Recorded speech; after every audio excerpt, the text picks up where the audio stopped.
बिस्मिल्लाहिर्रहमानिर्रहीम। मेरा नाम डॉक्टर जाहिद शहजाद है। मैं बहावल विक्टोरिया हॉस्पिटल में urologist, reproductive and sexual health expert के तौर पे काम कर रहा हूँ।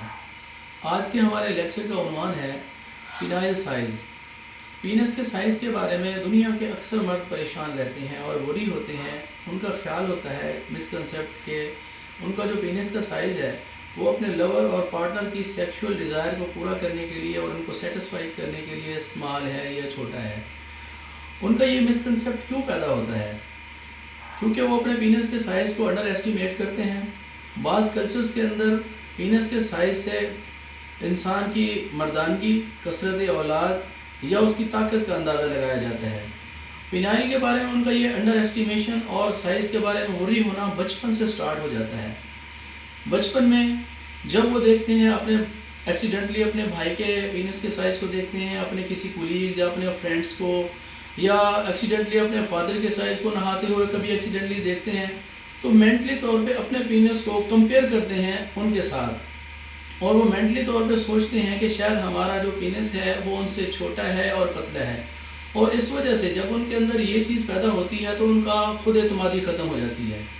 With the passage of time बाज़ औक़ात ये उनके सोशल लाइफ के ऊपर भी इफ़ेक्ट आना शुरू हो जाते हैं और जब वो बलूगत को पहुँचते हैं और जवान होते हैं तो ये कैफियत अगर उनका कोई कुलीग या उनका कोई फ्रेंड उनके ऊपर टॉन्ट कर दे या उनका पार्टनर उनके ऊपर टॉन्ट कर दे कि उनके पीनस का साइज़ कम है, तो उसके बाद तो उनकी सारी खुद एतमादी ख़त्म हो जाती है और वो बहुत डिस्टर्ब हो जाते हैं। और ना सिर्फ उनके मैरिटल लाइफ बल्कि उनकी सोशल लाइफ भी डिस्टर्ब हो जाती है। तो लोग इस बारे में क्यों अंडर एस्टिमेट करते हैं? उनको नॉर्मल साइज़ का क्योंकि पता नहीं होता। तो नॉर्मल साइज़ क्या है पीनस के साइज़ का? ये हर स्पीशीज़ को अल्लाह ने पीनस का साइज़ डिफरेंट दिया हुआ है। कुछ स्पीशीज़ हैं जैसे डॉग्स में, जैसे कि डंकीज़ में, हॉर्सेस में, मैन में डिफरेंट साइज़ के होते हैं। इसी तरीके से इंट्रा स्पीशीज़ भी इनकी साइज़ डिफरेंट होते हैं। एक ही स्पीशीज़ की जो साइज़ हैं पीनस के साइज़ वो डिफरेंट हैं। हम मेल के ऊपर बात करते हैं। मेल का एवरेज साइज़ और एक्सेप्टेबल साइज़ 2.5 इंच से लेकर 4.5 इंचेस तक नॉर्मल फ्लैसिड हालत में होता है। फ्लैसिड कहते हैं कि इरेक्टाइल हालत में ना हो, और इरेक्शन की हालत में एवरेज साइज़ जो है ये 4.5 से 7.5 इंचेस तक होता है। और इरेक्शन के बाद इनकी पोजीशंस भी डिफरेंट होती है।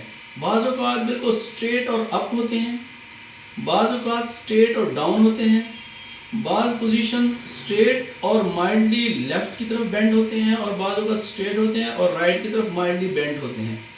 तो ये तमाम पोजीशन जो हैं ये नॉर्मल पोजीशंस हैं।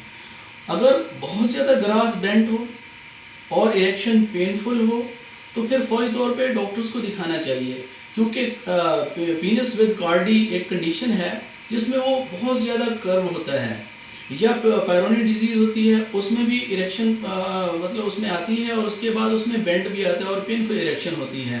तो उस कंडीशन में ये डॉक्टर्स को दिखाना चाहिए, क्योंकि ये सर्जिकल करेक्शन की इसमें ज़रूरत होती है।